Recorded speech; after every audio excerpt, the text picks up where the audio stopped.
네, 세상 돌아가는 스토리를 알아보는 스토리 뉴스 시작하겠습니다. 한때는 기승전 관세 정책이 있었죠. 그냥 트럼프 대통령이 계속 관세 정책을 많이 이제 이용했었는데 국내도 그렇고 국제 정치도 그렇고. 근데 요즘은 이제 관세보다는 기승전 비자 정책으로 좀 바뀐 스토리가 있습니다. 좀 한 가지 좀 먼저 전해드리겠습니다. 미국이 현대판 통행증이라고 불리우는 이 비자를 활용해서 남미 지역 국가들을 상대로 영향력을 행사하고 있다. 영향력을 집중하면서 컨트롤하고 있다. 뭐 이런 지금 얘기가 나오고 있습니다. 대표적인 사례가 뭐 여럿 있습니다만 최근에 가장 대표적인 사례는 이제 칠레 사례입니다. 칠레는 홍콩과 12,000마일 굉장히 멀어요. 이제 12,000마일 길이의 그 해저 케이블 프로젝트를 추진하고 있었습니다. 그 중국과의 프로젝트가 자국의 통신망을 강화하는 데에 도움이 될 것이다 라는 판단 때문에 칠레에서부터 그 홍콩까지 해저 케이블 무려 12,000마일짜리 그 해저 케이블을 깔으려고 준비를 하고 있었습니다. 물론 여기에는 중국이 사실은 돈을 많이 대죠. 이제 칠레도 됩니다만은. 그런데 이제 체결은 사실은 중국과 칠레 정부 사이에서 내부적으로는 다 하기로 결정이 났었습니다. 그러나 지난 1월에 칠레 주재 미국 대사, 이제 칠레에 가 있는 미국 대사관 측이 칠레 정통부 장관을 급히 만났습니다. 그리고 그 만남 직후에 갑자기 상황이 급변하기 시작했습니다. 미국은 그 해당 프로젝트가 중국의 그 사이버 공격 위험을 더 높일 수 있다라고 경고하면서 이 사업을 계속 추진할 경우에 여기서 이제 비자 얘기가 나옵니다. 당신네들이 중국과 이 그 해저 케이블 사업을 계속 추진할 경우에 그 사업과 관련된 모든 칠레 공무원들 뿐만이 아니라 그 공무원들의 배우자 그리고 자녀들까지도 모두 미국 비자를 취소하겠다. 이렇게 압박인지 겁박인지 협박인지 했습니다. 그런데 그 칠레의 그 공무원들 어느 나라나 그렇습니다만 그 고위 공무원들의 자녀들은 또 다 미국 와서 공부하고 있잖아요. 근데 그 자녀들까지 미국 비자를 취소하겠다? 그러면 어떻게 돼요? 미국에서 공부하고 있다가 하루아침에 자국으로 다 돌아가 버려야 되는 그런 상황이 되죠. 뭐 유학생 비자 같은 거 다 취소한다니까. 그렇게 미국의 압박 속에 칠레 정부는 결국은 프로젝트를 잠정 중단했습니다. 중단한다고 발표를 했습니다. 오랜 시간과 돈을 들이면서 이제 프로젝트가 추진되고 있었는데 그렇게 오랜 시간 동안에 추진됐던 이 프로젝트를 전격 철회하는 데는요, 단 6분밖에 걸리지 않았습니다. 딱 6분 회의하고 결정을 내린 거예요. 칠레 정보통신부 장관은 이에 대해서 그것은 기본적으로 협박이었다. 이렇게 말했습니다. 그런데 칠레뿐만이 아닙니다. 서반구 재패 전략에 걸림돌이 생기면 미국은 최근에는 지체 없이 이 비자 발급 카드를 들고 나오는 그런 모습을 보이고 있습니다. 아르헨티나에서는요, 중국 화웨이와 사업을 확정 지은 그런 그 전력회사의 임원들이 비자 취소를 하겠다라는 또 경고를 이미 받았고요. 또 코스타리카에서는 중국의 그 5G 업체 금지령을 비판한 야당 의원들에게 미국이 비자를 다 취소해 버렸습니다. 로마가 유럽을 통일했을 때 그때부터 나온 말이 있죠. 지금도 회자되는 말, 유명한 말, 모든 길은 로마로. 이런 말이 있었죠. 요즘에도 뭐 그런 말 이제 우리가 뭐 자주 쓰곤 합니다. 그런 말이 이제 그때부터 회자가 됐는데 지금은 사실은 로마가 아니죠. 지금의 세계 최강대국, 세계 패권 국가는 어디입니까? 네, 미국입니다. 그래서 요즘은 모든 길은 미국으로 라는 말이 사실은 이제 맞는 말이죠. 반도체를 팔려고 해도 미국에 와서 이 빅테크 수장들을 만나야 하고요. 또 국제 문제를 조율하려면 세계 정거의 중심 워싱턴 DC로 달려와야 합니다. 트럼프 대통령이 관세를 때려버리면 이거 좀 조율하기 위해서 급히 미국으로 달려와야 합니다. 또 우크라이나가 러시아와 전쟁을 치르기 위해서는 젤렌스키 대통령이 불이 나게 또 워싱턴 DC로 달려와야만 합니다. 그렇게 모든 길은 미국으로입니다. 지금은 글로벌 외교의 중심축인 그 유엔도 본부가 어디 있습니까? 네, 뉴욕에 있습니다. 로마의 전성시대에는 로마로 향하는 길이 잘 정비됐듯이 이 미국으로 향하는 하늘길과 바닷길도 사실은 지금 뭐 완벽하게 열려 있죠. 전 세계 어느 곳에서도 미국으로 그저 아무리 멀어도 열 몇 시간이면 다 올 수 있습니다. 하지만 그때 로마와 지금 미국은 한 가지 차이가 있습니다. 예, 당시에 그 로마로 가는 데에는 통행증이 필요 없었습니다만은 그래서 얼마든지 교류가 무슨 증서나 통행증이나 이런 거 없이 가능했었습니다만은 지금은 미국으로 오려면 통행증이 필요합니다. 네, 그 비자라는 통행증이요. 과거에는 사실 이 비자라는 제도가 부패 방지나 민주주의의 수호를 위해서 활용된 그런 경우가 많이 있었습니다. 뭐 부패한 사람들이나 또는 그 나라의 어떤 범죄 조직 이런 사람들한테 비자를 안 내주죠. 그런 것으로 일종의 어떤 좀 부패를 막고 그 민주주의를 좀 수호하고 하는 데에 그 필터링 역할을 했던 게 비자였는데 요즘은 오로지 그 미국의 이익만을 관철하기 위한 압박 수단으로 뭐 변질됐다. 뭐 이런 비판이 있는 것도 사실입니다. 자, 통행증이 필요 없던 로마로 가는 길과 비자라는 통행증이 지금 필요한 현대의 미국. 과연 누가 올바른 선택을 한 것인지, 완전히 오픈했던 로마가 옳았던 것인지, 뭐 지금 뭐 로마 시대는 이미 다 끝났습니다만은 또 미국도 뭐 대대손손 영원하리라고는 뭐 누구도 장담할 수 없죠. 그러니까 그렇게 오픈했던 로마가 옳았던 것인지, 아니면 지금 비자를 갖고 이렇게 압박을 하고 이용하고 이제 미국의 이익에 활용하고 하는 그런 미국이 옳았던 것인지, 지금은 모릅니다.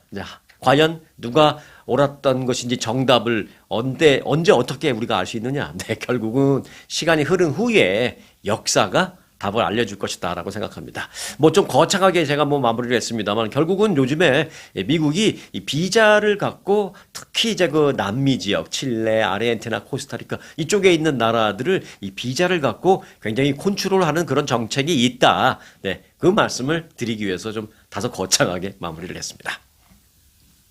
자, 지금 한국에서는요, 한미 연합군사훈련, 을지훈련이 있는데요. 이 트럼프 대통령이 이 한미 연합군사훈련의 축소를 지시했습니다. 전통적으로 공화당은 이런 걸 축소가 아니라 확대, 하는 게 이제 전통적인 공화당인데, 어찌된 일인지 매우 이례적으로 트럼프 대통령은 이걸 축소하라 그랬어요. 피트 헤그세스 국방장관에게 직접 지시해서 한미 군사훈련 축소해라고 지시를 했습니다. 트럼프 대통령은 어제 SNS를 통해서 북한의 김정은 위원장과 내가 매우 좋은 관계를 맺고 있는 점을 고려해 봤을 때 이 진작 한미 군사훈련을 축소나 캔슬, 뭐 없애거나 이걸 했어야 됐다 이렇게까지 얘기를 했습니다. 한미연합 군사훈련은 자신이 취임한 이래 미국에게 위협적인 행위를 하지 않고 있는 북한이라는 점을 감안해 봤을 때 이것은 매우 적절하지 않다. 미국을 존중해온 북한에게 부적절한 신호를 보내는 것이다. 이렇게까지 말했습니다. 트럼프 대통령은 그러면서 이 훈련을, 그러니까 을지훈련, 이 훈련을 지금 취소하기에는 너무 늦었다라는 점을 감안해서 헤그세스 장관에게 훈련 규모를 대폭 축소하라고 나는 지시했다. 이렇게 얘기했습니다.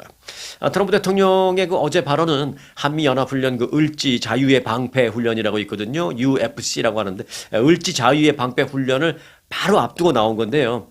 시간적으로 보면 이렇습니다.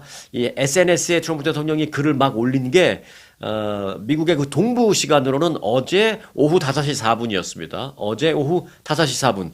요게 이제 한국 시간으로 보면은 몇 시냐? 17일 오전 6시 4분입니다. 새벽 6시 4분. 그러니까 17일이라는 것은요, 한미연합훈련이 시작하는 시간입니다. 그러니까 한미연합훈련이 시작하는 그날 바로 새벽에, 이른 아침에 이런 글을 올린 겁니다. 트럼프 대통령은 지난 2018년 싱가포르에서 그 북미 정상회담을 가진 바 있죠. 그때도 이 한미연합훈련과 관련해서 돈 낭비다. 라는 표현을 쓰면서 우리가 북한과 협상 중인데 굳이 돈을 들여서 연합훈련을 할 필요가 뭐가 있느냐라고 그렇게 비판의 글을 올린 적도 있었습니다. 그리고 그때 그 발언 이후에 실제로 그 한미연합훈련 가운데 일부 훈련이 축소되거나 캔슬되는 뭐 전체 다는 아니지만 일부 훈련이 축소되거나 아예 안 하는 그런 상황도 실제로 있었죠.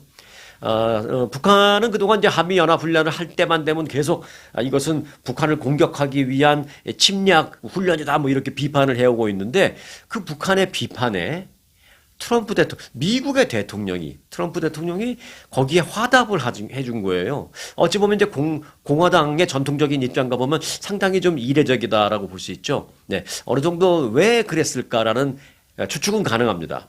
트럼프 대통령의 그런 입장은 북한의 반발이 이어지는 상황에서 연합훈련 규모를 줄여서 북한에게 좀 유화적인 신호를 보내고 있다라는 것으로 우리가 해석이 가능합니다. 그런데 지금 갑자기 왜? 트럼프 대통령이 이제 11월 중간 선거를 앞두고 그 지지율이 계속 하락세를 보이고 있잖아요.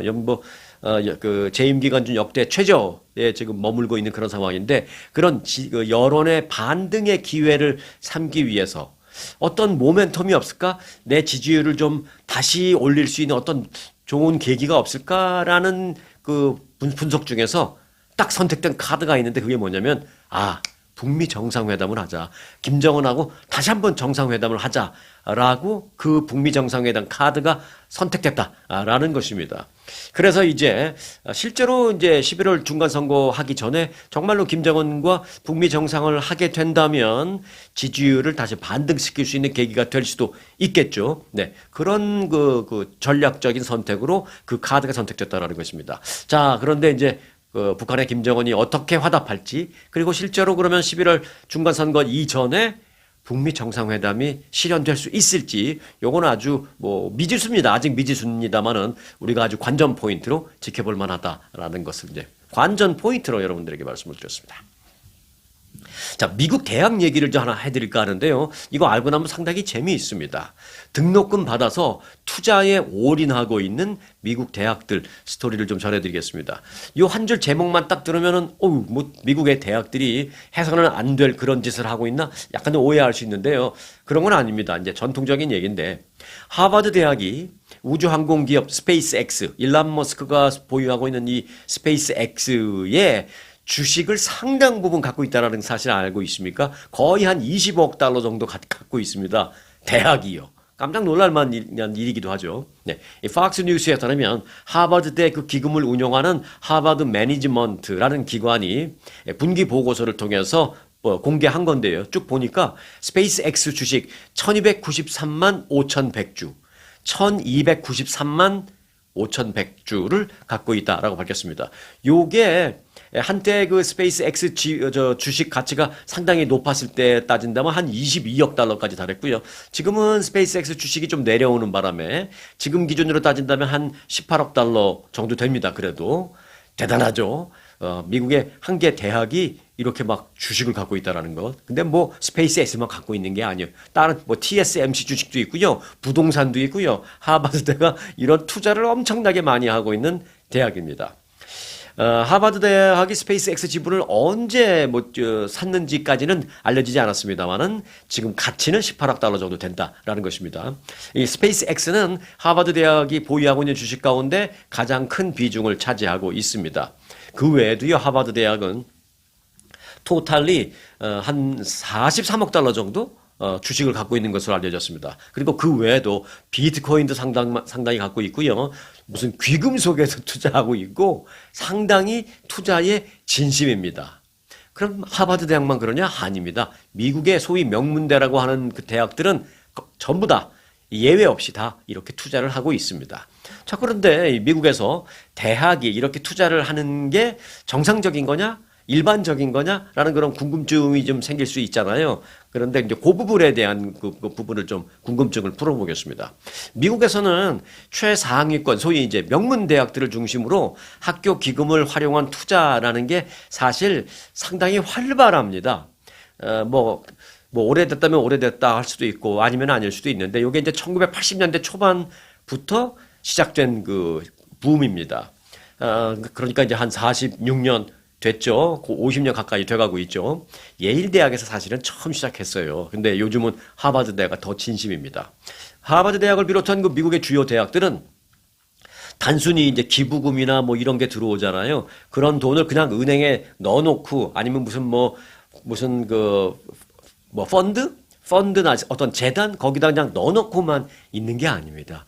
그건 기부금이나 이런 게 들어오면 이걸 불리기 위해서 이를 전문적으로 운영하는 전문 투자 조직을 학교 내에 갖고 있습니다. 앞서 말씀드렸던 하버드 매니지먼트 캠페인이라는 게 이제 하버드 대학이 운영하는 그 투자 기관 조직이고요. 각 대학마다 다 있습니다. 그래서 그런 조직을 놓고 국부 펀드나 글로벌 헤지 펀드에 버금가는 고수익 전략을 펼치고 있습니다. 이 앞서 언급한 하버드 매니지먼트 대학, 하버드 매니지먼트 컴퍼니, 그게 이제 대표적인 그런 그 투자 기관입니다.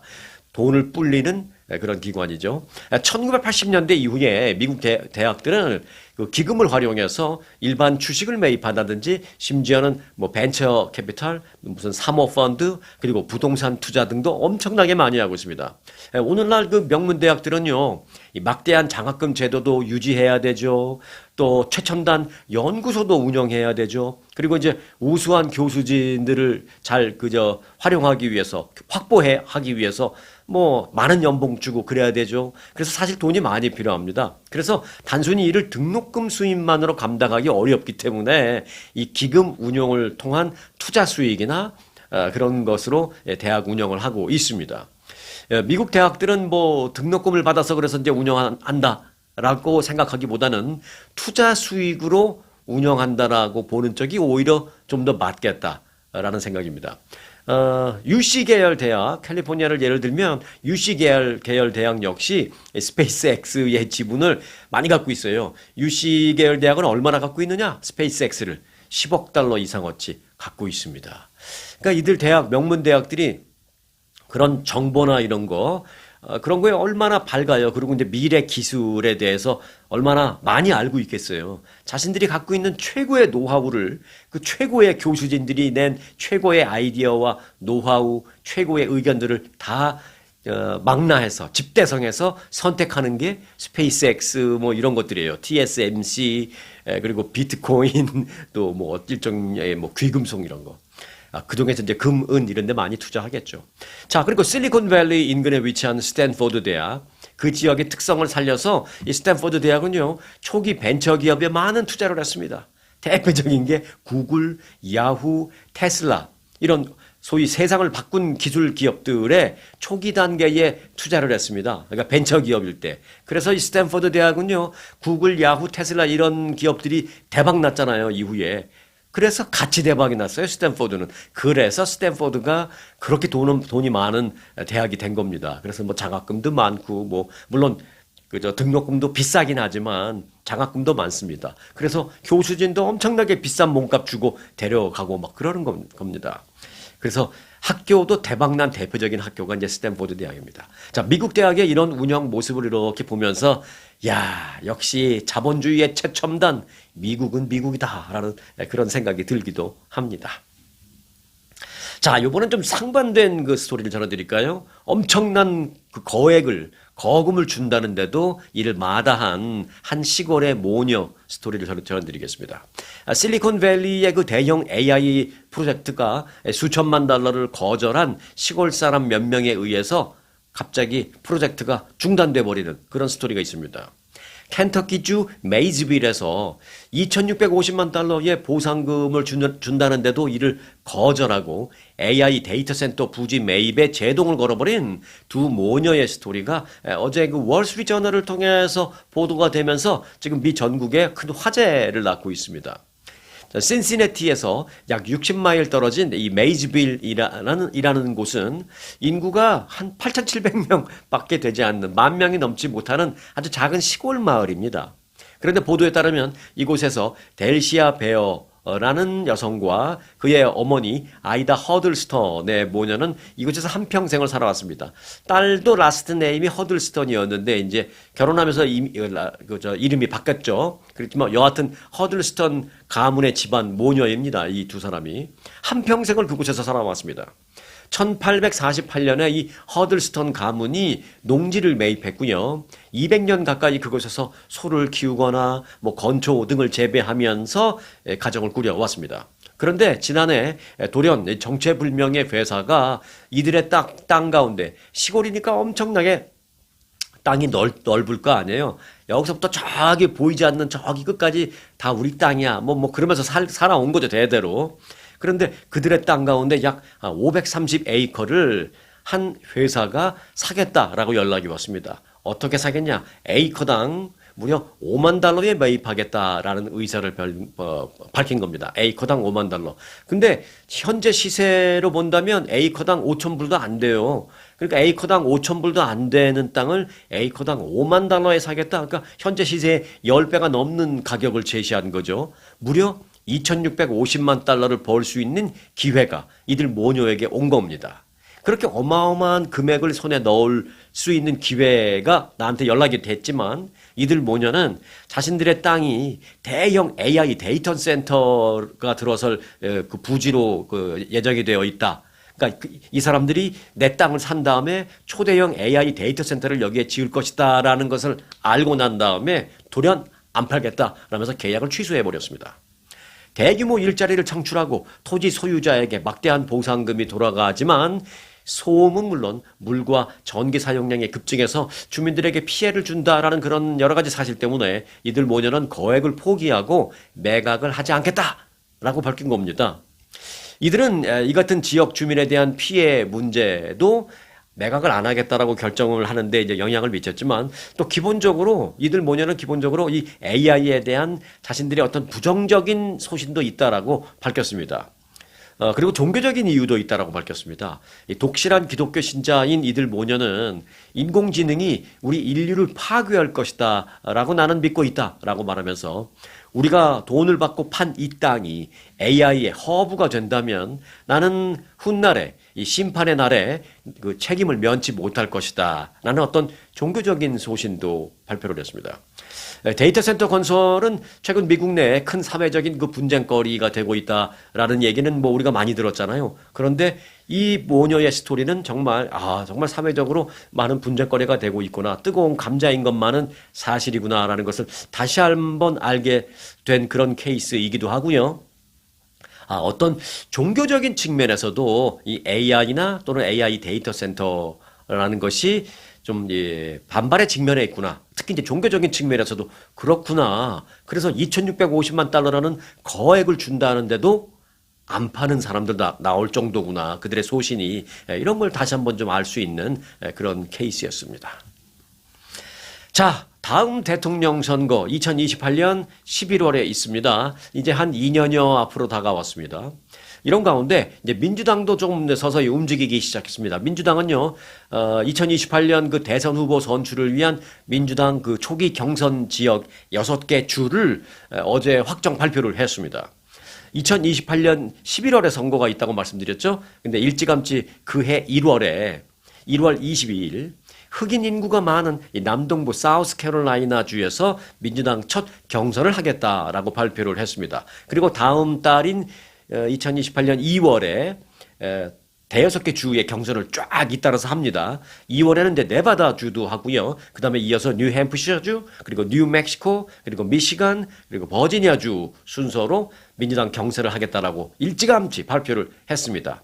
그런데 제 눈에 쏙 들어온 거는 2028년 1월에 하겠다라는 그 일정이 저는 눈에 띄인 게 아니라 초기에 경선을 치르겠다라고 발표된 이들 6개 주, 그들 지역이 저는 좀 눈에 띄었습니다. 그들 지역이 뭐냐면 흑인과 소수계가 많은 지역입니다. 이 지역들이. 그러니까 그들 지역, 흑인과 소수계가 많은 지역에서 먼저 경선을 치르겠다라는 민주당의 그 스케줄이 저는 눈에 띄었습니다. 특히 이제 네바다주나 뉴멕시코주 같은 곳은 이제 멕시코와의 경계와 가깝기도 하고 또 뉴멕시코주는 뭐 국경을 맞대고 있는 그래서 이제 히스패닉계가 많은 그런 지역입니다. 민주당은 사실은 그동안은요, 중부 아이오와주나 또는 뭐 북동부 뉴햄프셔주 이쪽에서 초기 경선을 먼저 시작했거든요. 근데 이번에는 완전히 이런 걸 바꿨습니다. 패턴을. 왜 그랬을까? 왜 소수계와 흑인들이 많은 곳에서 먼저 초기 경선을 했을까? 이제 이런 생각을 하게 되는 거죠. 아이오와주와 뭐 북동부 뉴햄프셔주 이곳은 그동안 민주당이 초기 경선을 거기서 이제 했다고 말씀드렸잖아요. 그곳은 백인 인구 비중이 90% 내외에 달할 정도로 인종적으로 사실은 백인 일색인 그런 주입니다. 그래서 인종적인 어떤 다양성은 담아내지 못하고 있는 주죠. 근데 이번에는 이제 좀 패턴을 바꾼다라는 것입니다. 2028년 대선에는 비백인과 소수계 등의 지지를 강화하려는 민주당의 의도가 있구나. 요걸 알 수 있는 경선 스케줄이었습니다. 자, 민주당의 이런 행보는 지난 2020년 그리고 2024년 대선을 거치면서 전통적인 지지층인 히스패닉계 그리고 흑인 유권자의 지지가 예전 같지 않다. 히스패닉계와 흑인이 이 민주당을 지지하는 이게 예전 같지 않다라는 것을 깨달았다라는 것이죠, 민주당이. 실제로 이제 흑인 유권자의 공화당을 지지하는 그 지지세도 감지되고 있는 상황입니다. 한번 볼까요? 실제로 그 2020년 대선에서는요, 흑인 유권자의 불과 8%만이 트럼프 대통령을 지지했었거든요. 그런데 4년 후인 2024년 그때 대선에는요, 흑인들이 트럼프 대통령을 지지한 게 15%로 나왔습니다. 그러니까 4년 전보다 흑인들의 트럼프 대통령 지지율이 2배 가까이 늘어난 거죠. 그런 거를 이제 민주당이 예사롭지 않다라고 이제 생각한 거다라는 것입니다. 자, 그래서 이제 차기 대선에서 소위 민주당의 잠룡이라고 자칭 타칭하고 있는 그런 사람들도 이제 그 앞서 말씀드린 그 지역에서의 활동을 강화하고 있습니다. 2020년 지난 2020년에 민주당 대선 후보 경선에 출마한 경험도 있었던 피트 부티지지 전 그 연방교통부 장관 조만간 사우스캐롤라이나 주를 방문하기로 했다라는 소식도 들려오고 있습니다. 또 게빈 뉴섬 캘리포니아 주지사와 알렉산드리아 오카시아 코르테스 뉴욕주 하원의원 등도 중간 선거를 앞두고 앞서 제가 말씀드렸던 그 6개 주를 쫙 도는 일정을 확정해서 발표하기도 했습니다. 이제 본격적으로 민주당의 잠룡들도 그 초기 경선이 치러질 6개 주에서의 활동 반경을 지금 본격적으로 넓히고 있는 그런 상황입니다. 자, 이란 전쟁 상황은 지금 어떻게 되고 있는지 좀 진행 상황 간추려 드리겠습니다. 간단하게 좀 브리핑을 좀 해드리겠습니다. 미국과 이란이 종전 MOU를 토대로 설정했던 60일간의 협상 시한이 성과 없이 그냥 만료됐습니다. MOU, 60일간의 MOU, 그 체결 직후부터 순조롭지 않을 것이다 라는 그 회의적인 전망이 있었습니다만은 실제로 별 성과 없이 60일 MOU가 어제부로 끝났습니다. 자, 미국과 이란이 종전 MOU를 60일간의 MOU를 체결했습니다라고 발표한 것이 6월 18일이었습니다. 그로부터 60일째가 되는 날이 8월 16일 바로 어제였습니다. 그러니까 즉 바꿔 말하면 오늘부터 60일 협상 시한이 종료된 셈이죠. 트럼프 대통령은 60일 종료 직후 이란에 대한 대대적인 공격을 할까도 검토했었습니다만은 이란의 항복을 장담하기가 좀 어려운 데다가 미군의 무기 재고가 좀 부족하다 이런 우려도 많이 나와서 결국은 이제 확전을 하겠다라는 카드는 다시 집어넣었습니다. 때문에 이번 주부터는 경제적 압박의 고삐를 더 당겨서 이란의 그 전향적인 태도를 끌어내는데 경제 압박을 활용하겠다. 그래서 경제 압박 카드를 꺼낸 그런 상황입니다. 그럼에도 불구하고 이제 이란이 워낙 국제사회로부터 이 경제적인 압박, 경제 제재, 봉쇄 이런 건 너무 옛날서부터 툭하면 받아왔던 터라 워낙 이 경제 압박을 받는 거에 익숙한 이란이라 과연 무릎을 꿇을지는 미지수입니다. 게다가 이제 트럼프 대통령으로서는 11월 중간선거가 얼마 남지 않아서 시간이 별로 없다라는 시간에 쫓기는 그런 측면도 있습니다. 또 이란은 이란대로 미국이 시간에 쫓기고 있다는 걸 또 알고 있다는 것도 참 걱정거리죠. 그리고 이제 미국의 그 가솔린 가격이 다소 좀 진정세를 보이다가 요즘 들어 다소 오르고 있다는 것도 트럼프 대통령으로서 상당히 시간에 쫓기게 되는 그런 상황입니다. 오늘 아침 기준 전국 평균 가솔린 가격은 갤런당 4달러 6센트입니다. 갤런당 4달러 밑으로 내려갔었다가 지난주부터 4달러를 좀 다시 넘어서면서 조금씩 다시 오르는 그런 분위기를 보이고 있습니다. 결국 트럼프 대통령이 이란을 상대로 한 전쟁에서 당초 제시했던 목표를 갈수록 축소하고 있다라는 그런 분석도 나오고 있습니다. 트럼프 행정부는 전쟁 초기 이란의 완전한 항복, 그리고 정권 교체, 그리고 핵무기 영구 차단, 또 중동 내 이란 대리 세력의 지원 중단 등등 거창한 목표를 4-5가지 쫙 내걸고 전쟁을 시작했습니다만은 지금 이 중에 이루어지고 있는 게 아무것도 없어요. 그리고 처음에 내걸었던 명분에는 있지도 않았던 국제유가 하락이라는 게 지금 전쟁을 종료시키는 목표가 되어버렸습니다. 실제로 JD 벤스 부통령도 지난 14일 인터뷰 도중에 이런 말을 했습니다. 전쟁 종식을 시키기 위한 어떤 방안이 있습니까? 라고 질문을 받자 첫 번째 목표는 우리 미국 국민들을 위해서 석유와 가스 가격을 낮게 유지하는 것이고 두 번째 목표는 이란이 절대로 핵무기를 갖지 못하는 것입니다. 라고 말했습니다. 뭔가 좀 이상하지 않습니까? 네. 이번 전쟁을 시작했던 그 전쟁의 명분이 이란의 비핵화였는데 그 비핵화보다는 유가 안정이 1순위로 올라갔어요. 그리고 비핵화는 2순위로 내려갔습니다. 앞뒤가 좀 바뀌었다는 그런 얘기도 나오고 있습니다. 그래서 결국은 미국이 전쟁을 끝내기 위한 종전 명분으로 결국은 비핵화는 뒤로 빠졌고 국제유가 하락, 이것만 좀 잡을 수 있다면 전쟁을 끝내겠다. 이런 식으로 좀 약간 전쟁의 명분이 좀 어찌되면 보면 좀 흐지부지 돼가고 있다. 여하튼 끝낼 수 있는 명분 찾기에 좀 급급하고 있다. 이런 상황이 이런 상황이다라는 것을 이 제디 벤스 부통령의 인터뷰 답변에서도 우리가 알 수 있는 그런 지난 주말 동안의 이란 전쟁 상황이었습니다. 자, 끝으로 이 하와이 폭우와 항공기 결항 소식 좀 한 가지 간단하게 전해드리겠습니다. 하와이에 지금 엄청나게 비가 많이 오고 있죠. 네, 하와이에 계신 분들은 또 댓글로 좀 알려주시기 바랍니다. 허리케인 랄라가 하와이에 접근하면서 강풍과 폭우로 하와이 빅 아일랜드의 주민 대부분이 정전을 겪는 그런 피해도 있었습니다. 인구가 21만 명이며 하와이에서 가장 큰 섬인 빅 아일랜드가 허리케인의 직격탄을 맞았는데 이렇게 빅 아일랜드가 허리케인의 피해를 입은 것은 155년 만에 가장 큰 피해라고 합니다, 지금. 일부 병원은 비상발전기로 가동 중에 있고요, 정전이 돼서. 그래서 도로와 소형 교량들은 막 파손되고 신호등 다 꺼지고 굉장히 위험한 상황입니다. 빅 아일랜드 남부 해안 지역에서는 홍수로 인해서 주택 수십 채가 아예 기둥재, 통째로 쓸려나가는 그런 피해도 발생했습니다. 하와이 주요 공항과 항구들은 임시 폐쇄됐고요. 그래서 LA 등 이 본토를 오가는 항공편이 지금 다수 결항된 상태입니다.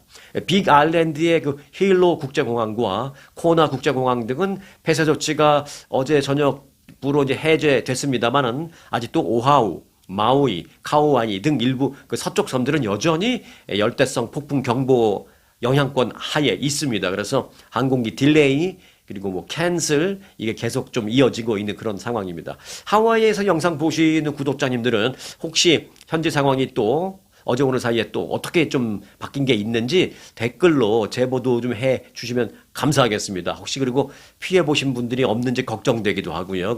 그래도 절대로 큰 피해는 없으시기를 바라는 마음입니다.